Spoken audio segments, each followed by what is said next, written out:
What if I told you the world's biggest hotel company didn't start with a hotel? Not a glamorous lobby, not a rooftop bar, not even a front desk. It started with 9 stools and a root beer tap. A young couple in Washington, D.C., sweating through a heatwave in 1927, selling A&W in paper cups. No master plan, no billion-dollar vision, just sugar syrup and survival.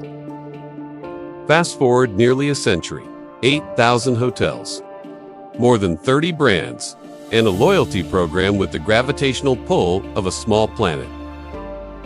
People call it corporate strategy.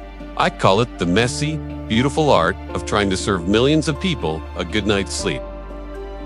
We're the hotel files, and this is Marriott, the empire that began with a root beer stand. Before Marriott was in the hotel business, it was in the everything business. After the root beer stand came Hot Shops, a chain of diners slinging fried chicken and comfort food, picture servers on roller skates, grease in the air, and enough caffeine to power a city block.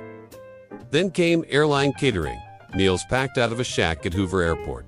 If you flew in the 1940s, Marriott probably fed you before you ever set foot in a hotel lobby. That little food operation eventually became HMS Host, the airport food giant. At one point, Marriott fed you on the highway, in the airport, on the plane. And finally, when you were exhausted enough, in a hotel bed, they didn't just serve travelers, they owned the journey. Marriott didn't start in hotels because they loved hotels. They started because they loved travelers, and travelers were suddenly everywhere. By the 1950s, America was hitting the road. Cars, highways, airports, the whole country was in motion.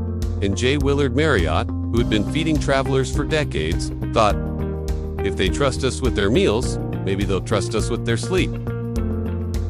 So in 1957, he built the Twin Bridges Motor Hotel, a roadside motel with a hot shop attached. Not glamorous, not luxurious, but efficient, clean, dependable, everything a traveler needed.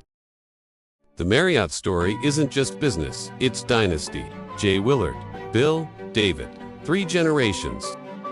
Bill Marriott famously visited 200 to 300 hotels a year, walked the corridors, checked the uniforms, knew employees by name.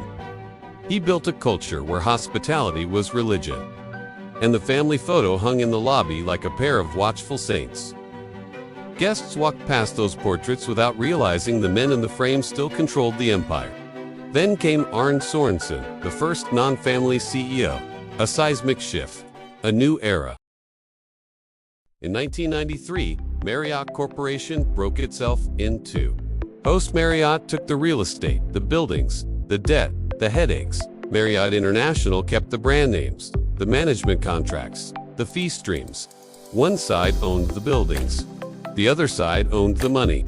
Wall Street ate it up. Said the Marriott didn't have to build hotels, it just had to convince other people to build hotels for them. Guests think Marriott sells rooms, but insiders know Marriott sells contracts, loyalty, and predictability. And honestly, was a brilliant move.